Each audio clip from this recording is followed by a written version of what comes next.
to Mikiki Gossip Spot with me, of course, Muya Robert and your girl Regina Ray. Welcome. This is the recap of 2021. Unajua sasa umeharibu script yangu na mimi ndo nilikuwa niseme recap of 2021. But anyway guys, as of course mnajuanga Friday is the place where you come and get hot gossip from us. Na leo stories zitakuwa moto because we are taking all the biggest stories of 2021.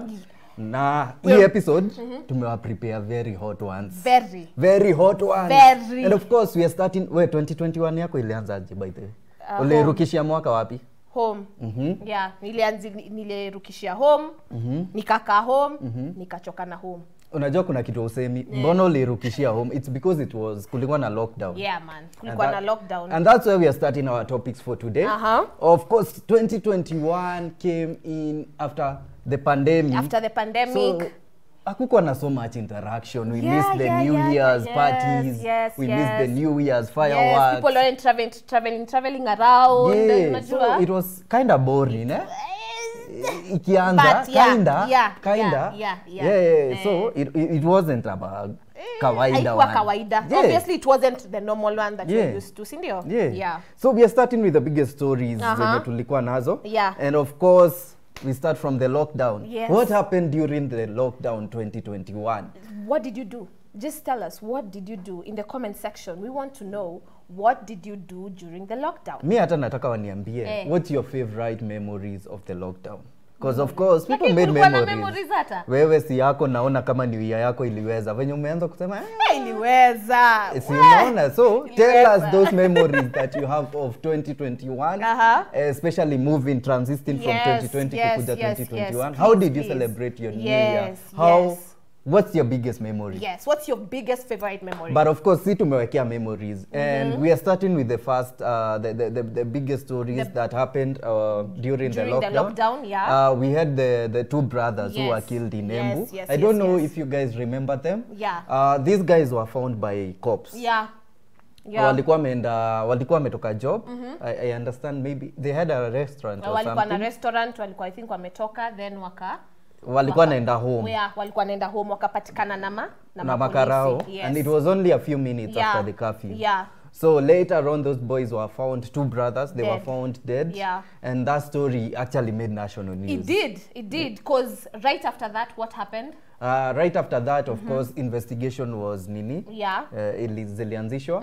And some cops were arrested. And they were even charged. True. That means some of them were found guilty. So they were charged. But that was a very sad story, A very sad story. Very sad story, kabisa. And on the same note of the sad story, we also had the Kitengela 4. That was sad. So these guys were just having fun around Kitengela. With their motorbikes. Walikuwa wametoka bashi ya bishti yao.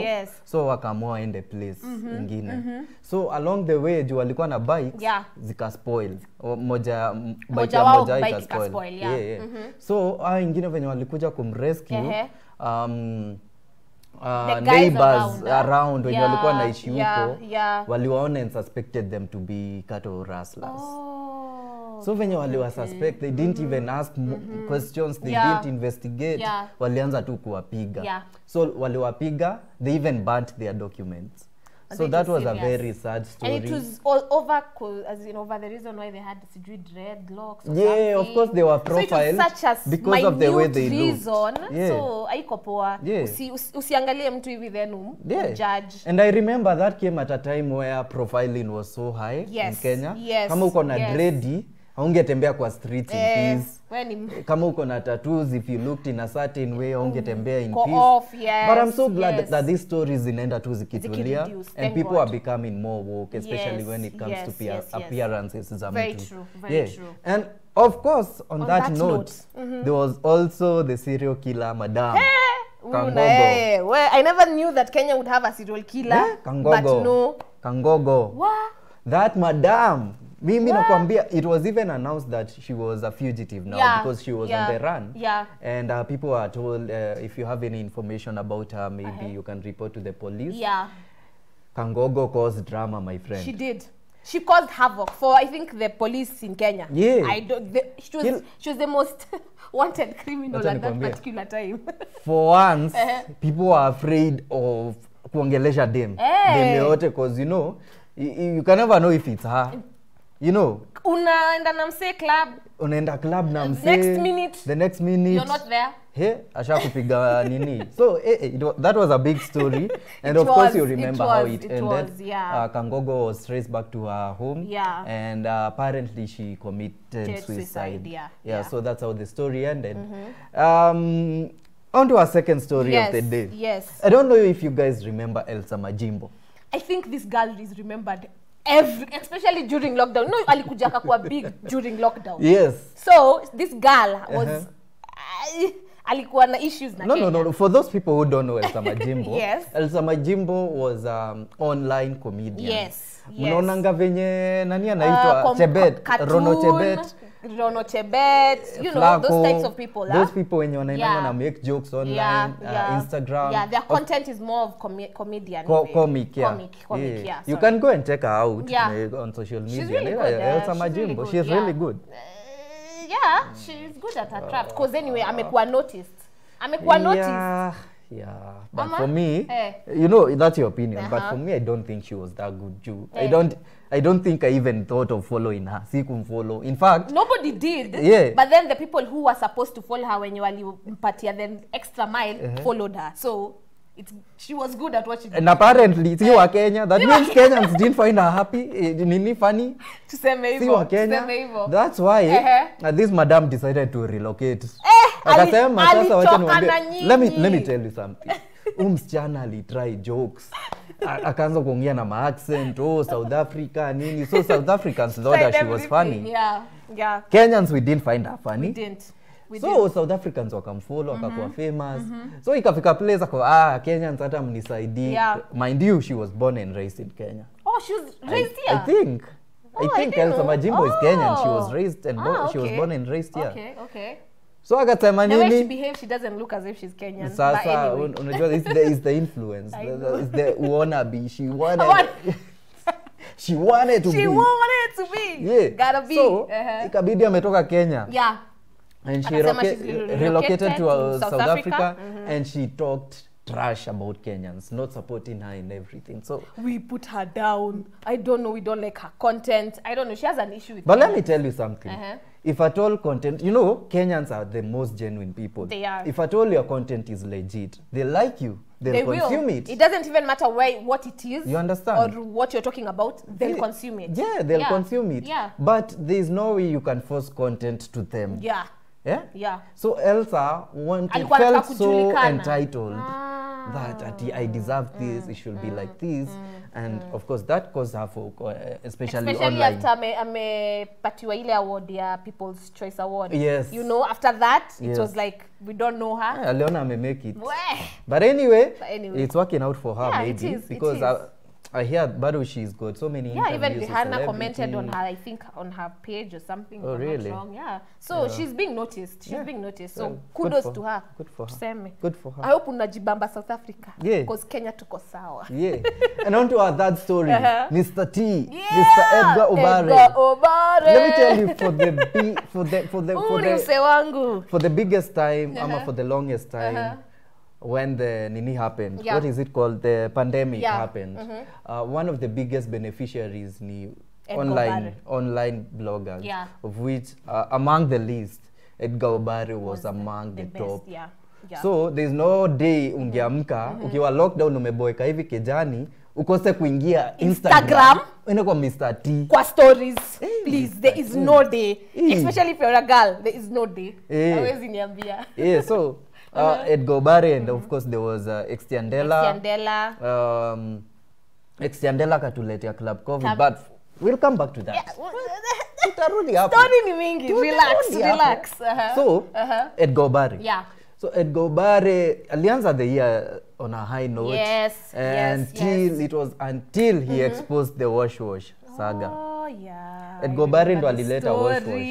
And I remember that was... I remember this story. Your time, but there was lockdown, but there was curfew, not lockdown, there was curfew, so there was a bit of restrictions. Hiyo ndo time ulikuwa by 10 ukwe kwa nyumba, nini. But then, now, Edgar Barry exposed the business of wash. Yeah.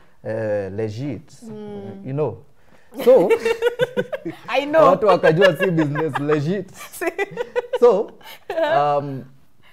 after he exposed, he was brought down. Ni kama aliguza button mbaya. I think ali tap place hakuwa anafaa kutap. The wash story, it was touching very prominent people, public figures and stuff. A few were mentioned. A few. So, Instagram ya Edgar sema kwenda. Hivyo, unajua ndio ulikuwa unaniambia story. It just went like that. I looked for him like no one's business. But I was looking for him. If at all wewe you are a follower, ujue pia wewe you are a fake follower. It's obvious, it's zote ujue. Lazima tuseme. So Edgar was your guy. Was having you. Unajua mimi nikisikia kitu niko like Edgar. So normally sasa sisikiangi kitu nashindo kwani what's going on. Kumbe the Instagram page was it went. But nowadays he's using the BNN one. Okay. But his personal Instagram ilienda hivyo. Okay. And then to add on top of that, he got kidnapped. Yes. Hiyo ndo time sasa watu walianza. Also the brother, I had the brother also kidnapped or something. You know, first he was he went into hiding. Then his brother was kidnapped. Poleni. So alikuwa kidnapped. He went into hiding. Then the brother was kidnapped to tell where Edgar Barry is. So I don't know hadi kasa hii bado anakuanga amejificha. But we don't know. Labda siku moja atakama tuambie about his stories. But you guys tell me, do you think it's worth it to expose people and then we feel like kujificha? You know me, I like my freedom bana. Mimi nataka nitembee na amani, sikutembea uko sawa. Ukienda jivanjia kuna mtu anakuuliza. Now you know there's no bad thing as being an enemy of everyone, you know. True. Because you'll never know nani atakufiti. There's no one who's fighting for you. But at the end of the day, Pia, you have to look at it at a point where Edgar, that was his job. That is his job. What he used to do. That's how he earns his livelihood. But I need you guys to tell me, do you think it's an honest business? Do you think, would you risk your life? Would you? No, the question is, would you risk your life? Yes. Just for money, would you do it? Yes, would you do that? Yeah, mtatuambia hapo kwa comment section. And on to our fourth story of the day. Mzee Kizangila. Beshte yangu. Mzee My Kizangila. friend. Hello, I hope ataniona. Siku hizi hao ni watu alisha make it. So ulimchangia. Na salo.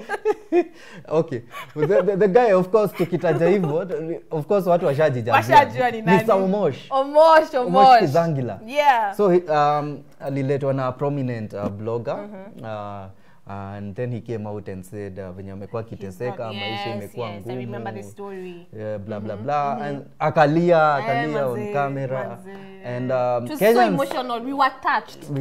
Us, his people, sababu wewe najua ulikuwa on the other side. Story of the other day. Us, his people, we were touched. Us, we were touched, truly touched.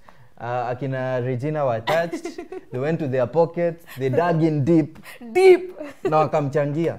It was a good thing because it shows the Kenyan spirit. Of course, Kenyans were the best people. We are. When something bad happens, we're always there to help. Support big time, man. We're always there to help. So people helped Omosh. True. And of course, he raised a lot of money. Of course, we saw some organization coming in, wakampea shamba, wengine wakamjengea. People came out. People came out. So there was all that drama happening around him.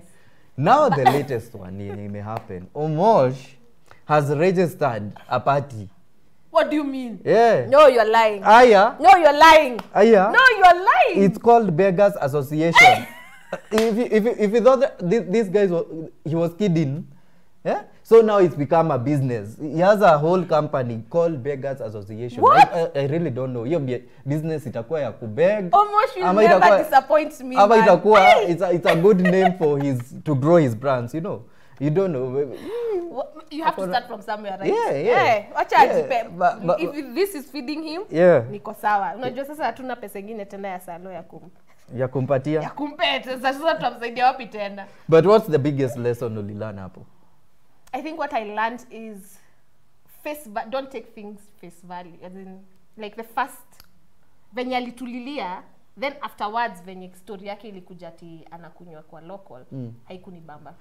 But let me tell you, the truth of the matter is, yes, alikuwa down.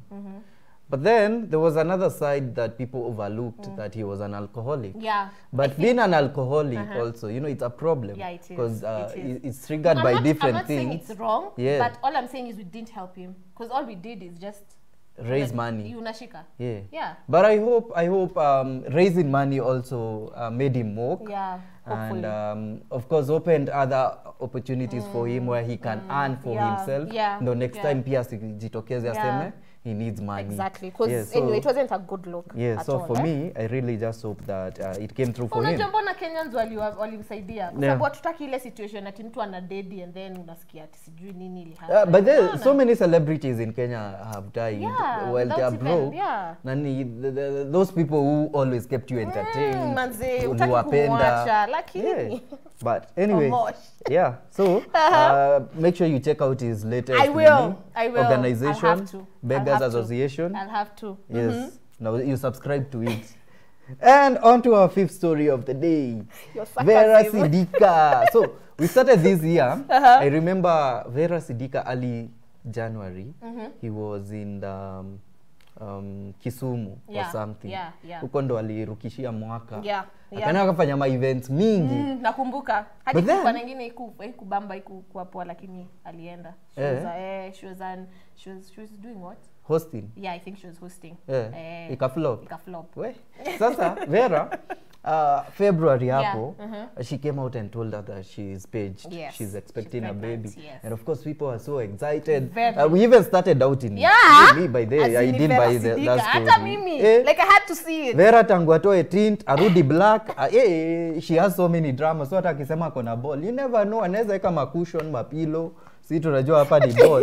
Ati arudi black. Alirudi black. Wewe kuona Vera ali bleach then akarudi black. Tumeshangaa kwani bleaching watu iko na reversing. No. Ali bleach then it was stunning. I think she was stunning. Sindio. But you know she convinced everyone that she has gone back to her nini. Yes, I remember this story. For the longest time watu waka Google how can you reverse bleaching. Hata mingo wamefikiria nitoe tint then nikope pesa after some years nirudishwe back to normal niruke hiyo story. Nilikuwa nimepanga. But anyway, Vera she came out and told us that she's paged, she's expecting a baby. Of course, she took her down. For sure. We talked about it. Later on, it's only we discovered. Kumbe hiki tu ni serious. After she did that photo shoot, I think. So ndo tukaona kumbe ni serious. She has a stomach and everything. Lakini si pia nani alifanya photo shoot akiwa na ball na ana. Nani? Huyu nani Miss P. So mimi I didn't buy the story until niliona now this thing is serious because you know hizi vitu za cloud chasing they only last for a minute. Very you know true. They don't go for long. So for me I knew nilingoja. I took my time of which I always take my time. You do. And never judge a book by its cover. Take your time and you jump into conclusions.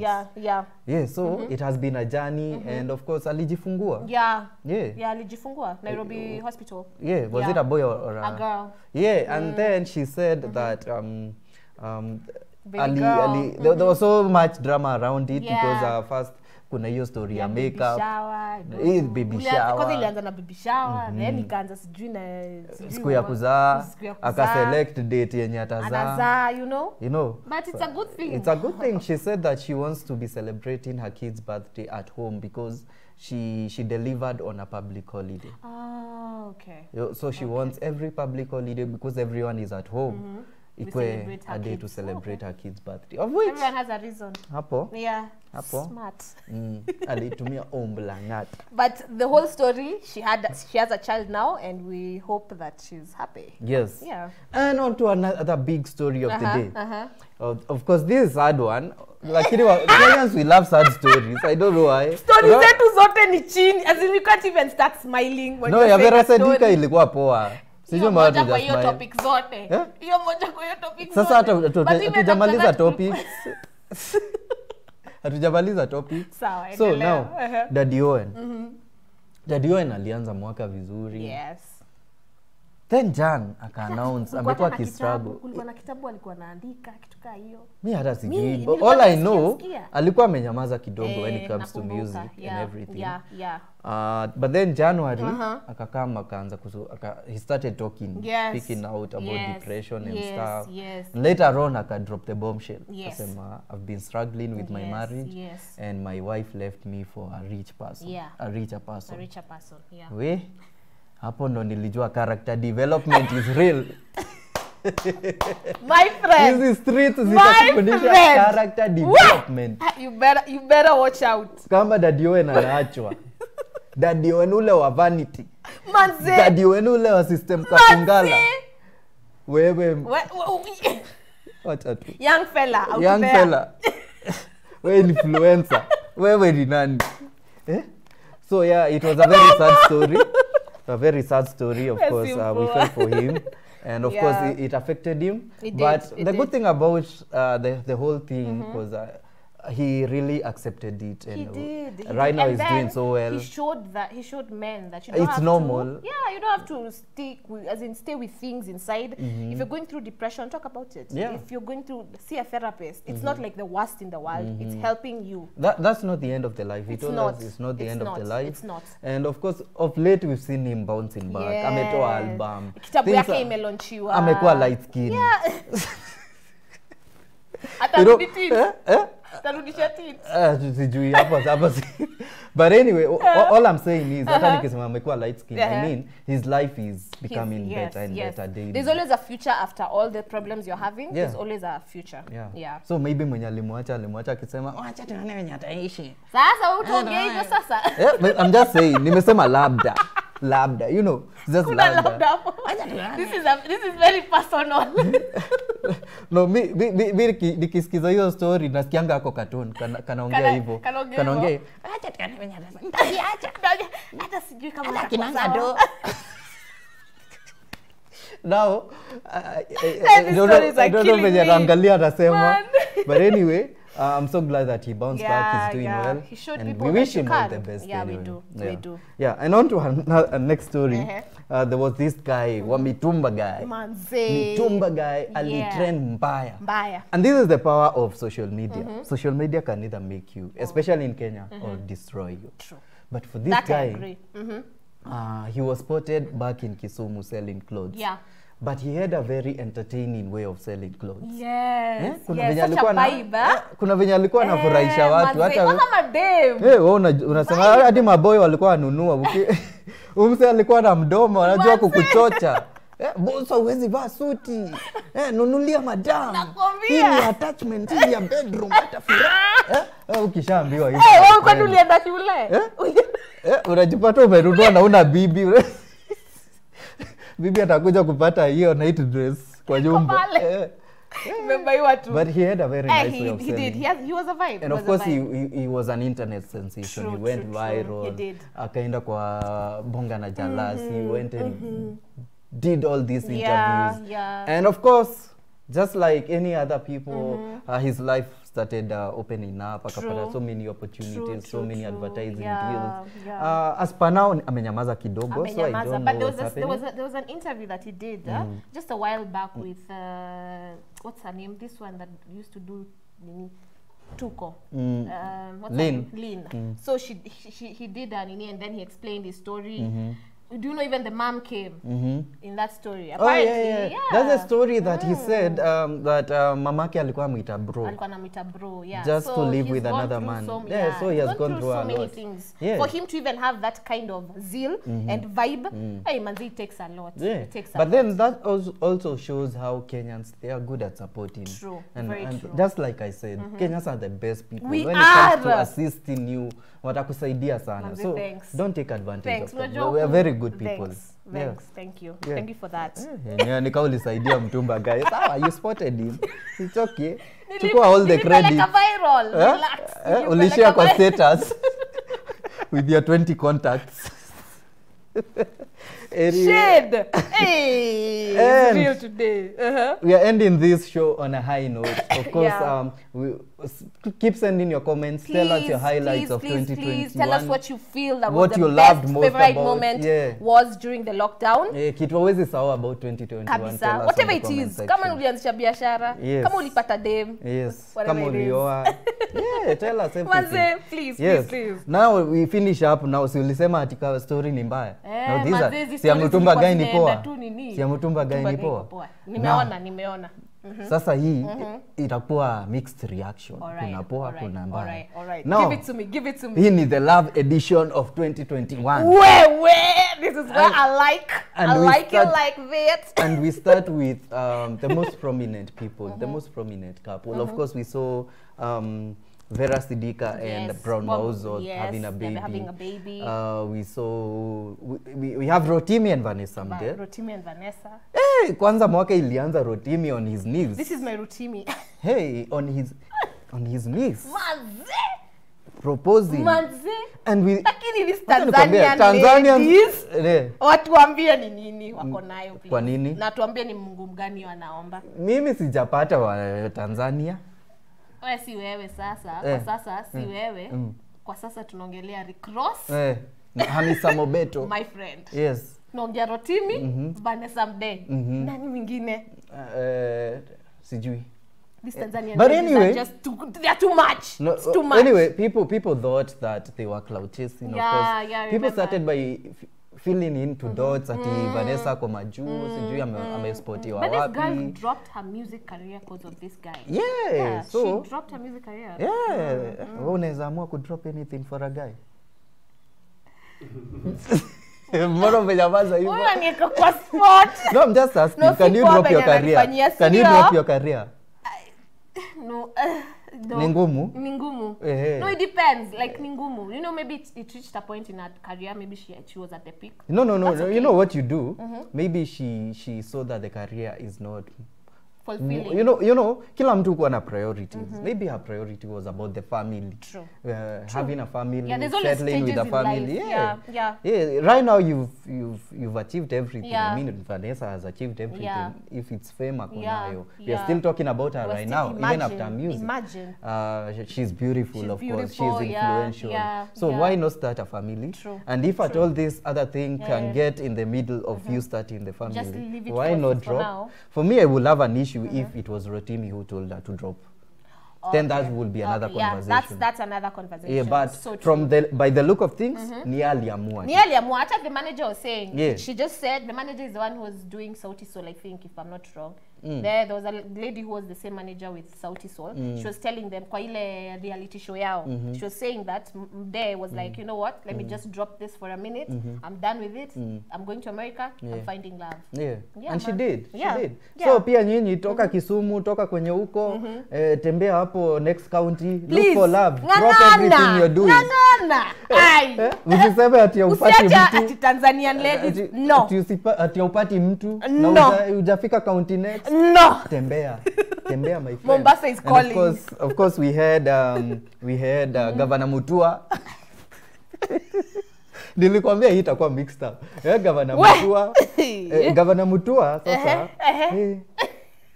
Sasa huyu tutaanzia wapi? But anyway, Governor Mutua, we saw him, and of course they've been all over, especially with their love, posting each other, those long posts, you know, I love you. But then all of a sudden, Lilian Nganga came out and said, man, I'm done with this. I can't do this Alisema? Yeah, she did. Oh, there was like a statement. Yeah. Ooh. She came and said, I'm done with this. She told her story. And of course, there was that drama back and forth. And then people investigated and found out investigations.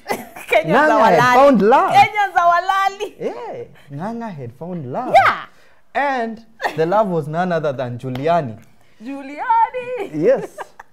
So, of course, how I'm a trend, the stories for a while. Because zikitokea Giuliani nini. Yeah, but it's a good thing if someone has found love. Yeah.